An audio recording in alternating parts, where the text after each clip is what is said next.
Bonjour tout le monde, j'espère que vous allez super bien. Alors nous allons découvrir une simple application sur Excel, là comme vous voyez, pour la gestion des crédits en fait des employés. Si des employés par exemple demandent une avance par exemple, alors là donc on peut ajouter le code de l'employé, le montant qu'elle a demandé, ensuite enregistrer de la base de données pour chaque date. Euh, Ensuite, on a notre case pour recharger la solde en fait. On va découvrir tout ensemble. Donc là, comme vous voyez, donc la solde elle est de 3 000 euros. Alors par exemple, donc si l'employé demande encore en avance, alors par exemple son code AZ1, donc par exemple, il a demandé 100 euros. Alors enregistré dans la base de données, tac, et là automatiquement, il m'a donné 2 900 euros qui restent dans la solde. On va entrer à notre employé, par exemple, AZ2, là comme vous voyez, AZ1, AZ2.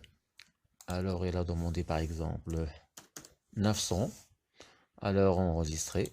Donc dans la solde, il reste 2000 euros.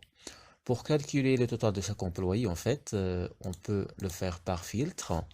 Donc le code de là comme vous voyez, il calcule la totalité. Mais si j'entre par exemple le code de l'employé, il calcule seulement la totalité de chaque employé. Alors là, comme vous voyez, pour recharger la solde, recharger, il me demande d'entrer le mot de passe. Avant tout, je vais mettre par exemple 1000 euros. Alors recharger, je dois mettre le mot de passe. Password 1, 2, 3. Tac, le mot de passe incorrect. Ok, d'accord, je vais voir pourquoi.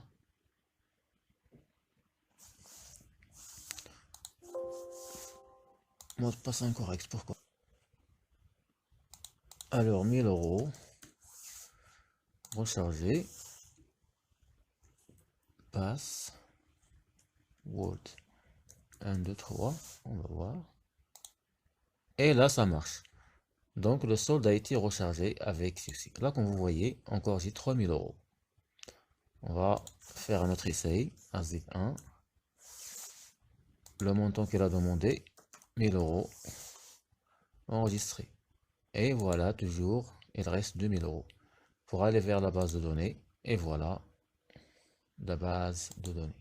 Voilà la solde. Et voilà la liste des transactions.